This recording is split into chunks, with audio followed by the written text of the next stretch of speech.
Assalamualaikum warahmatullahi wabarakatuh. Bismillahirrahmanirrahim. Alhamdulillahi rabbil alamin. Allahumma salli wa sallim wa barik ala nabiyyina wa rasulina Muhammadin wa ala alihi wa sahbihi wa man sara ala tariqihi ila yaumiddin, amma ba'du. Subhanaka la ilma lana illa ma 'allamtana innaka antal alimul hakim. Rabbi shrah li sadri wa yassir li amri wahlul 'uqdatan min lisani yafqahu qawli. Bapak Ibu jamaah Masjid Kampus Undip yang dirahmati Allah Subhanahu wa taala. Alhamdulillah, puji syukur kita haturkan kepada Allah Subhanahu wa taala karena pada kesempatan pagi hari ini Allah Subhanahu wa taala tidak henti-hentinya memberikan kenikmatan kepada kita, memberikan hidayah, memberikan pertolongan, sehingga dengan segala hidayah pemberian Allah Subhanahu wa taala kita masih berkesempatan untuk hadir, melangkahkan kaki kita menuju masjid ini, menjalankan perintah Allah, melakukan sholat subuh secara berjamaah, kemudian kita lanjutkan dengan majelis ilmu. Semoga dengan keikhlasan Bapak Ibu semuanya hadir di masjid ini dicatat oleh Allah Subhanahu wa taala sebagai suatu amal ibadah yang pastinya dan harapan kita semuanya bisa memberatkan timbangan kelak di yaumil qiyamah. Fi yaumi la yanfa'u malun wala banun illa man atallaha biqalbin salim. Salawat beriring salam tidak lupa kita haturkan kepada baginda Rasulullah sallallahu alaihi wasallam yang senantiasa kita nantikan syafaatul uzma kelak di yaumil qiyamah. Semoga Bapak Ibu kita semuanya yang hadir di sini bisa menjadi satu di antara ribuan bahkan jutaan umat Rasul sallallahu alaihi wasallam yang nantinya bisa mendapatkan syafaat kelak di yaumil qiyamah, sehingga kita bisa dikumpulkan dengan orang-orang saleh, dengan para nabi, para kekasih Allah Subhanahu wa taala di dalam surganya kelak selama-lamanya. Amin ya rabbal alamin. Bapak Ibu yang dirahmati Allah Subhanahu wa taala, di pertemuan yang lalu sudah saya sampaikan terkait pentingnya sebuah tazkiyatun nufus atau kajian bertema pensucian jiwa, didasari dari ayat Al-Quran di surah Asy-Syams, di mana Allah Subhanahu wa taala mengawali surah Asy-Syams itu dengan sumpah, atau dalam bahasa Arab disebut dengan qasam. Karakter Al-Quran ketika ingin menjelaskan informasi yang sangat penting itu biasanya diawali dengan sumpah ataupun qasam. Tidak tanggung-tanggung Allah Subhanahu wa taala mengawali surah Asy-Syams dengan 11 sumpah. Dari wasyamsi wa duhaha wal qamari idza talaha wan nahari idza jallaha wal laili idza yaghshaha was samai wama banaha wal ardi wama tahaha wa nafsin wama sawwaha. Ada 11 Allah gunakan sumpah di situ. Tidak cuma satu atau bahkan dua, melainkan 11. Setelahnya Allah Subhanahu wa taala menjelaskan qad aflaha man zakkaha. Sungguh amat sangat beruntung orang yang mau mensucikan jiwa, mensucikan hatinya, membersihkan hatinya. Wa qad khaba man dassaha. Dan sungguh amat rugi, binasa, rusak orang yang mengkotori jiwanya, mengkotori hatinya. Nah, berlandaskan ayat ini menjadi hal yang cukup penting untuk kita kaji bersama-sama, yaitu tentang pensucian jiwa. Di awal kitab yang ditulis oleh Imam Ibnu Rajab Al-Hambali dan Imam Al-Ghazali yang berjudul Tazkiyatun Nufus. Beliau menyampaikan tentang fadlun niyah, keutamaan niat, karena menjadi hal yang sangat penting. Sering saya sampaikan bahwasanya setiap perbuatan itu, bahkan di dalam hadis pertama yang ditulis oleh Imam An-Nawawi di dalam kitab Al-Arba'in An-Nawawiyah itu tentang keutamaan sebuah niat. Kemudian setelahnya mu'alif menyebutkan tentang fadlu thalabil ilmi wa ta'limi, keutamaan belajar dan mengajar, menjadi hal yang sangat penting.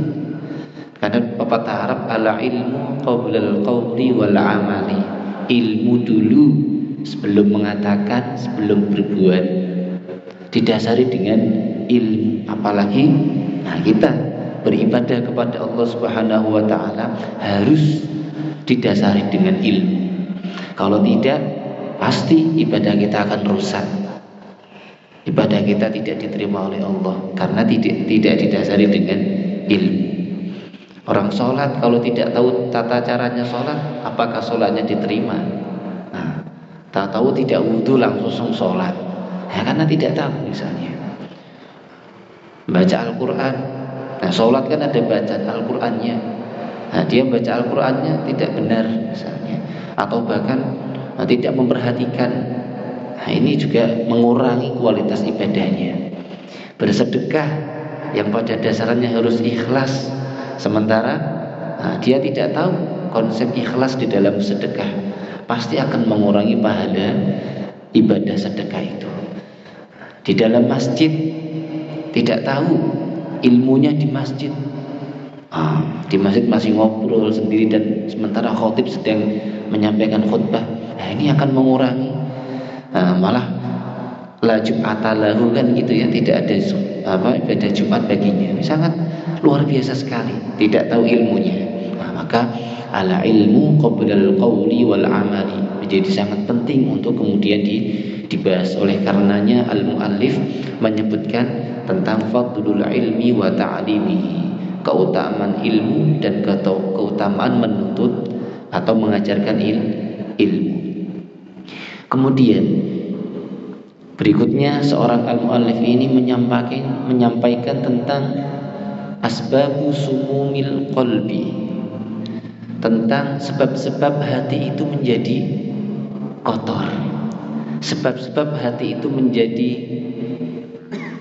berkarat, tidak bersih.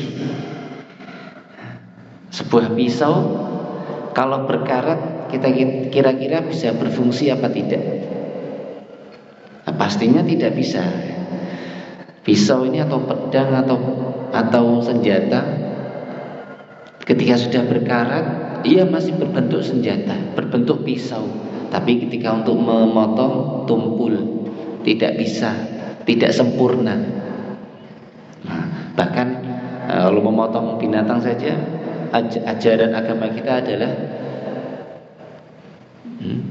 untuk mentajamkan senjatanya itu biar tidak menyakitkan. Begitu.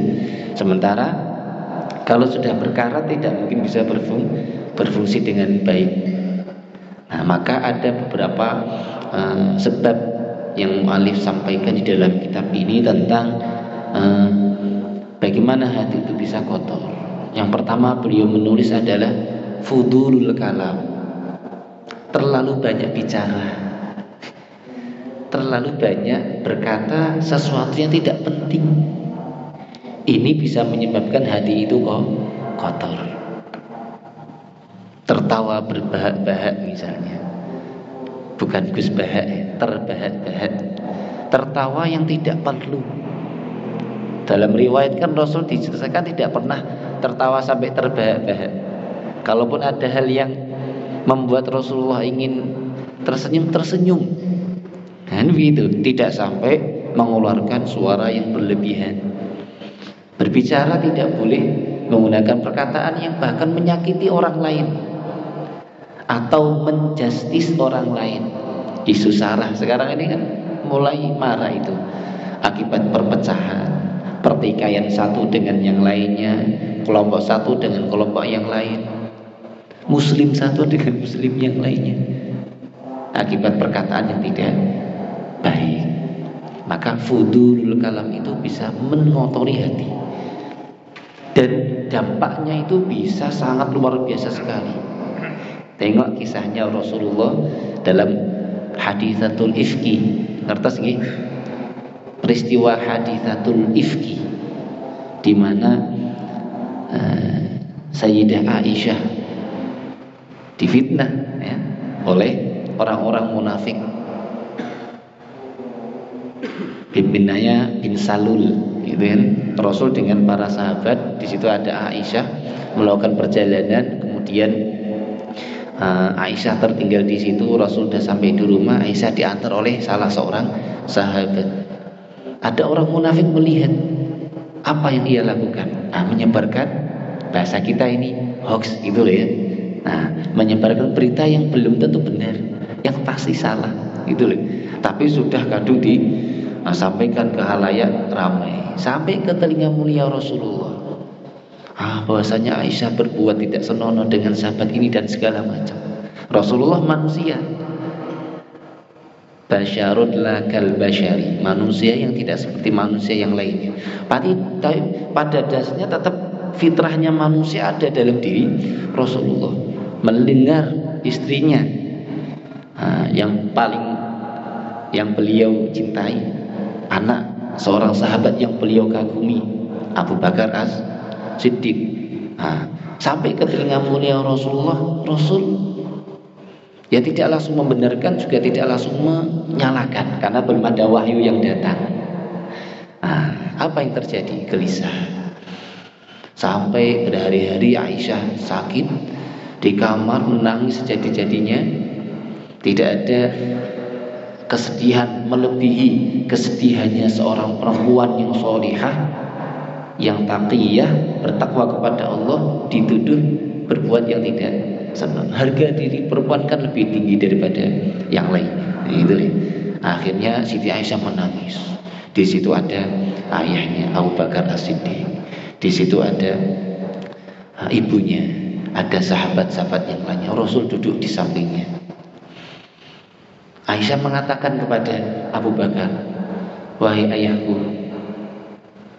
katakan kepada Rasulullah bahwa itu adalah tidak benar." Abu Bakar tidak mampu untuk mengatakan sesuatu kepada Rasulullah. Pergi menghadap ke ibunya, "Wahai ibu, sampaikan kepada Rasulullah." Ibunya pun tidak berani mengatakan apapun. Sampai saat itu turun wahyu. Rasul sedang duduk begini, kemudian ada di sampingnya ada seorang sahabat duduk di samping benar Rasulullah, sampai pupunya ini tersentuh pupunya Rasulullah, pahannya Rasulullah. Turun wahyu tentang pensucian Aisyah. Sahabatnya ini merasakan seperti ditimpa sesuatu yang sangat berat. Inna sanulqi 'alaika qawlan thaqila. Jadi Rasul ketika mendapatkan wahyu itu kan banyak. Kadang seperti bunyi lonceng, ya. Kadang seperti tertimpa bar yang sangat berat, dan itu yang dirasakan oleh sahabat. Sahabat duduk di sampingnya saja itu merasakan beratnya wahyu ketika diturunkan kepada Rasulullah. Ayat itu menjelaskan tentang bahwasanya Aisyah adalah suci, lepas dari tuduhan-tuduhan orang-orang munafik. Terus mengabarkan kepada Aisyah, "Wahai Aisyah, absyiri faqad barra'akillah." Wahai Aisyah, bergembiralah bahwasanya Allah sudah mensucikan dirimu lewat ayat Al-Qur'an. Tambah nangis itu Aisyah. Tambah menangis. Kenapa kok tambah menangis? Dia menyampaikan, "Wa man ana hatta anzalallahu al-Qur'ana bisababi." Kurang lebih demikian bahasanya. Siapakah aku ini? Aisyah mengatakan demikian. Sampai Allah Subhanahu wa taala menurunkan Al-Qur'an ayat sebab permasalahanku gitu. Siapa aku? Kata Aisyah. Sampai Allah Subhanahu wa taala menurunkan ayat Al-Qur'an sebab permasalahannya aku ada hadapi. Tambah nangis sejadi-jadinya. Itu hubungan antara Rasulullah dengan Aisyah pada saat itu tidak seperti biasanya gitu ya. Apa yang menyebabkan? Fudulul kalam, terlalu banyak bicara orang-orang munafik. Mereka membicarakan hal yang tidak benar. Maka sekarang ini kan banyak sekali ya, walaupun tidak perkataan, like and share itu ya, di Facebook ataupun di sosial media yang lainnya. Kalau belum tahu berita hakikatnya, jangan mudah menyebar, jangan mudah men-share, jangan mudah membagikan informasi itu. Ya kalau benar, kalau tidak berarti kita punya peran di situ untuk hal yang tidak baik. Maka terjadi perselisihan itu bukan karena hal-hal yang besar, tapi kadang-kadang karena hal-hal yang kecil. Dia belum membaca informasinya sudah di-share. Nanti yang lainnya, bapak ini kok menyebarkan ini, ini kok menyebarkan Nah, terjadilah perselisihan, terjadilah pertikaian segala macam, sampai mengakibatkan hubungan tidak baik. Ini yang disebabkan oleh fudulul kalam. Dengan bertetangga pun sama ya. Bertetangga ini kan, tetangga itu kadang bisa melebihi saudara. Sampai Rasul pernah menyampaikan, mazala Jibril yusini bil jari hatta dhanantu annahu sayuwarrithu. Jibril tidak pernah berhenti menasihatkan kepada Rasulullah tentang berbuat baik terhadap tetangga. Sampai Rasul merasa hatta dhanantu annahu sayuwarrithu. Sampai Rasul mengira bahwasanya nanti tetangga itu mendapatkan hak waris. Padahal dalam fikih Islam, orang yang mendapatkan harta warisan adalah yang terdekat dengan mayit atau orang yang meninggal dunia itu. Barulah misalkan ayah meninggal, ibunya dapat, istrinya dapat, anaknya dapat, anak laki-laki, anak perempuan. Kan begitu. Misalnya ibu atau anak meninggal, saudaranya dapat, ayahnya dapat, ibunya pun dapat. Dan begitu. Yang paling terdekat dengan al-mayit atau al-janazah. Tapi Rasul mengira bahwasanya nanti tetangga itu mendapatkan hak waris. Sangat seringnya Jibril menasihati kepada Rasulullah, hatta dzanantu annahu sayuwarrithu. Nah, hatta di dalam bertetangga saja, yang Rasul menyampaikan, kalau kamu masakan perbanyaklah kuahnya. Kenapa? Nanti biar bisa berbagi dengan tetangganya. Jangan kemudian dasar hadis ini masak 1 kilo dagingnya, kuahnya 1 banyak sekali sehingga rasanya hambar alias gak enak misalnya. Ya tidak seperti itu. Perintah memperbanyak kuah juga memperbanyak dagingnya, kan begitu artinya. Masa dikasih kuah tok kan tidak mungkin. Artinya Rasul menyampaikan untuk selalu memperhatikan hubungan antara tetangga. Ada tetangganya meninggal dunia, sakit, ya berinisiatif baik, menjenguk, menghampiri tetangganya, berkata yang baik. Ada tetangganya sakit, kemudian malah dia mengatakan, Pak, saya punya saudara sakit seperti ini, gak lama terus meninggal loh misalnya. Nah ini kan tidak kemudian menyemangati agar sembuh, tetapi yang terjadi adalah sampai yang sakit itu putus asa, menyakiti. Tidak tambah sembuh, malah tambah sakit gitu loh ya. Nah ini dalam hal-hal seperti ini saja sudah diperhatikan oleh agama kita, sehingga fudulul kalam, mengatakan sesuatu yang tidak perlu, perkataan yang tidak penting, jangan lantas diucapkan.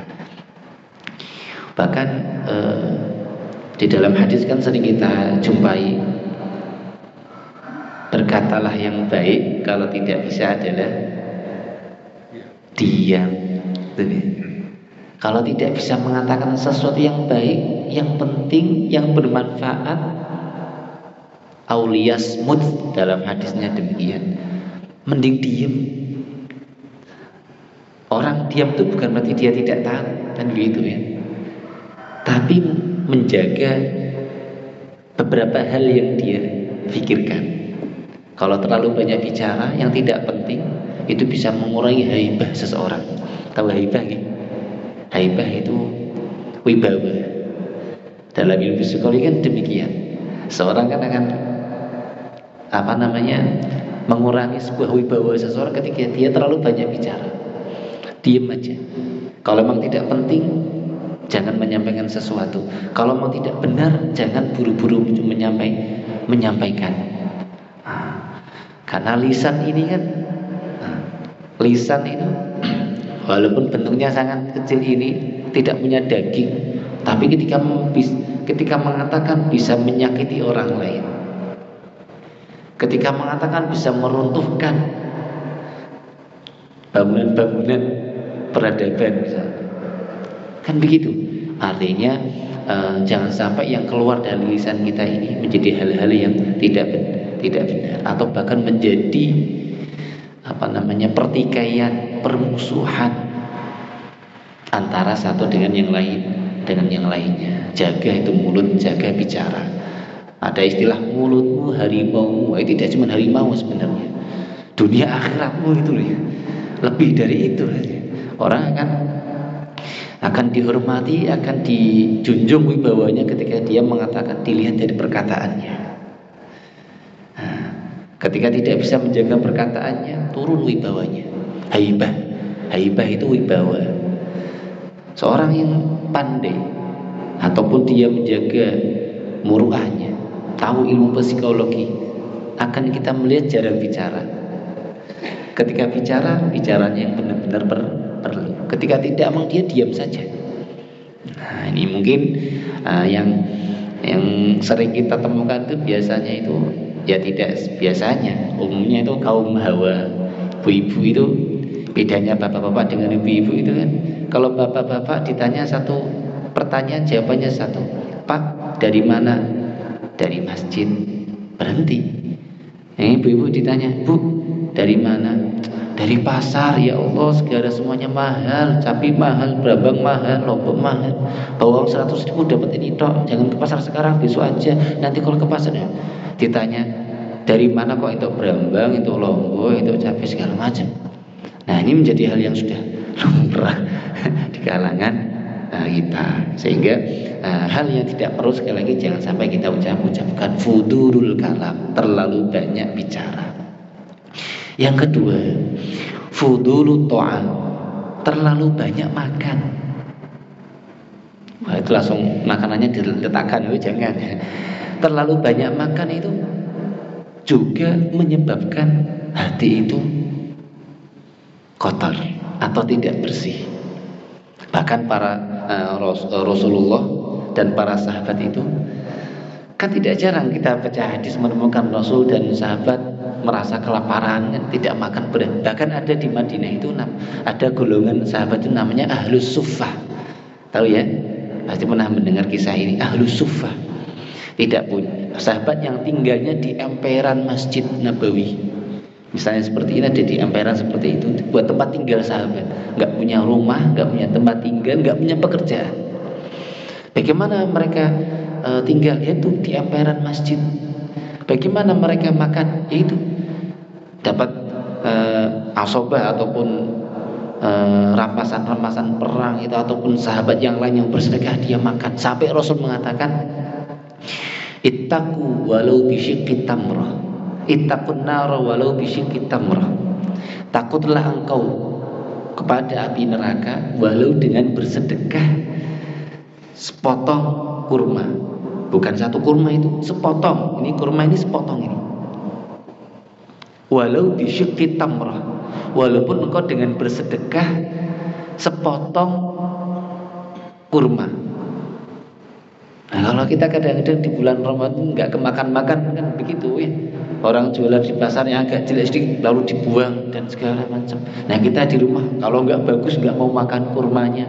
Ya itu sahabat waktu itu.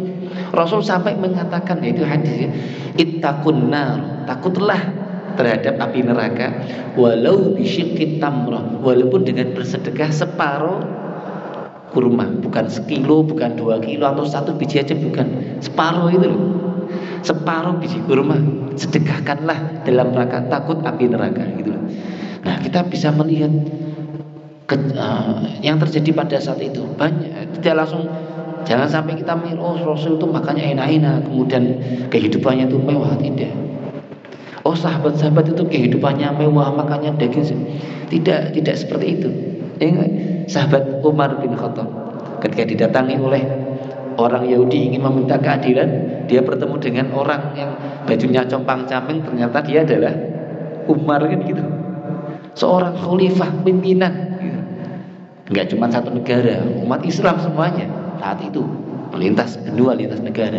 Tapi bajunya aja tambal-tambalan, compang-camping, duduknya beralaskan pelepah daun kurma dan segala macam. Itu pemimpin. Ya, Rasulullah pernah suatu saat keluar siang-siang hari, keluar dari rumah dalam keadaan lapar karena di rumah tidak ada makanan. Di jalan bertemu dengan sahabat Umar. Rasul bertanya, "Ya Umar, ma akhrajaka? Apa yang membuat engkau keluar rumah pada siang hari ini yang terik matahari seperti ini?" Wa ma akhrajani illa al-ju'. Saya tidak keluar rumah kecuali saya dalam keadaan lapar. Satu-satu alasan keluar rumah ingin cari makan karena lapar. Siang hari. Nah, kalau kita jam 8 enggak ada sarapan sudah bingung. Ibu mana sarapannya? Baru jam 8.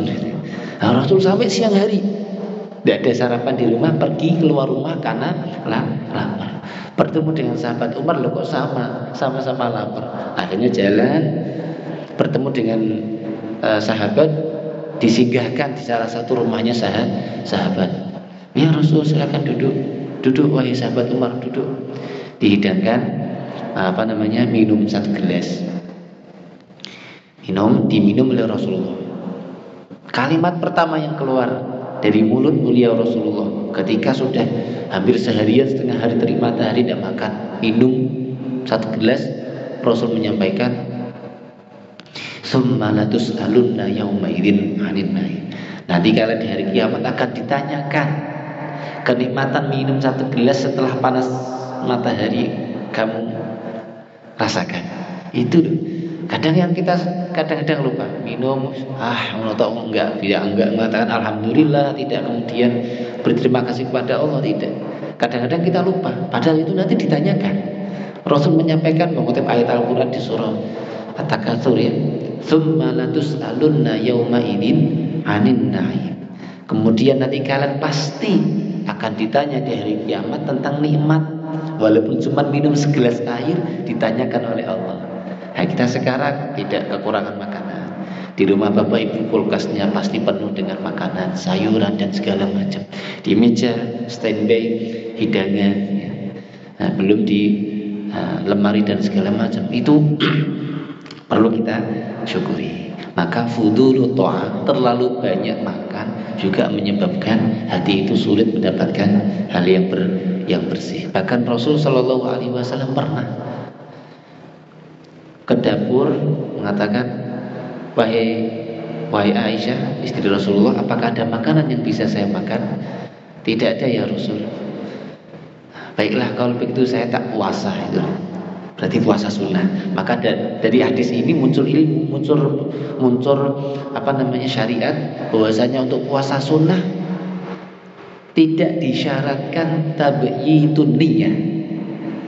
Tabyitun niyah itu niat pada malam harinya itu, ya. Tidak disyaratkan untuk puasa sunnah. Misalnya Bapak Ibu hari Senin malamnya belum niat puasa, ya enggak sahur, belum niat puasa, ya. Jam 6 belum makan, jam 7 ke dapur tanya kepada istri, "Mama ada makanan untuk dimakan hari ini, sarapan?" "Oh enggak ada." "Ya sudah saya tak puasa." Itu boleh. Puasanya diterima. Karena sudah pernah dialami oleh Rasulullah pun demikian. Pagi-pagi jam 7 kurang lebih datang ke dapur, tanya kepada istri Rasulullah, tidak ada makanan. Rasul mengatakan, "Inni shaimun." Saya berarti akan puasa pada hari ini. Itu ya. Nah, sampai terjadi demikian berarti bukan terus kemudian di rumah Rasulullah itu semuanya terpenuhi makanan dan segala macam, tidak. Nah, karena Rasul sangat menjaga, tidak mau berlebihan makanan. Fudulu ta'am, terlalu berlebihan makanan. Sebab jangan makanan yang biasa, puasa saja itu. Puasa, sahur kalau berlebihan, kira-kira subuh perutnya gimana? Apa ini nggak enak gitu ya. Itu sahur, apalagi buka puasa kok berlebihan, makanannya berlebihan. Yang terjadi terawihnya tidak kuat, tidak kuat dan segala macam. Pasti akan nggak nyaman. Nah, maka ajaran Islam itu kan sangat syumul sekali ya. Kalau berbuka puasa diawali dengan minuman yang manis, makan makanan yang manis, tidak langsung makan makanan berat. Kalau tidak langsung jangan berlebihan di dalam makanan. Jangan makan kecuali kamu dalam keadaan lapar. Berhenti sebelum merasakan kenyang. Itu sangat penting sekali ajaran Nabi Muhammad. Nah, makanya fudulut ta'am itu juga bisa menyebabkan hati itu tidak bersih. Yang lainnya ada fudulun nazar, melihat barang-barang yang tidak perlu kita lihat. Maka ada dalam konsep Islam itu wadul basar, menutup pandangan dari hal-hal yang tidak diperbolehkan. Nah, ini menjadi hal yang sangat penting karena bisa kemudian mengurangi atau menghilangkan hati-hati yang bersih. Fudulul kalam, fudulut ta'am, dan fudulun nazar, terlalu berlebihan melihat sesuatu yang tidak perlu, mudah kagum, mudah gumun, mudah heran. Jangan. Kenapa? Karena seperti itu bisa mengotori hati. Kemudian yang salah satu yang bisa mensucikan hati itu, obatnya adalah zikir kepada Allah Subhanahu wa ta'ala. Perbanyak menyebut nama Allah, perbanyak berzikir, subhanallah, alhamdulillah, dan lain-lain. Karena itu bisa membersihkan hati dari kotoran-kotoran yang ada. Artinya daripada banyak bicara yang tidak perlu, mending digunakan untuk berzikir, menyebut nama Allah, beristighfar, dan lain sebagainya. Sehingga hati itu akan selalu bersih, selalu suci, terhindar dari kotoran-kotoran yang bisa membuat hati itu terhinggap racun ataupun kotoran. Ibadah itu nikmat, sholat itu nikmat, membaca Al-Quran itu nikmat, bersedekah itu nikmat, menghadiri majelis seperti ini nikmat. Bagaimana seseorang bisa menikmati itu? Ketika hatinya bersih. Kalau hatinya tidak bersih, tidak mungkin bisa menikmati sholatnya. Kalau hatinya tidak bersih, tidak mungkin bisa menikmati puasanya, tidak mungkin bisa menikmati sedekahnya, tidak mungkin bisa menikmati majelis-majelis ilmu seperti ini, karena hatinya tidak bersih. Semoga ini bisa bermanfaat. Yang saya sampaikan walaupun sedikit, nanti mungkin ada yang mau bertanya ya terkait tema hari ini, pagi ini, atau mengenai yang lainnya pun insya Allah dipersilahkan. Monggo.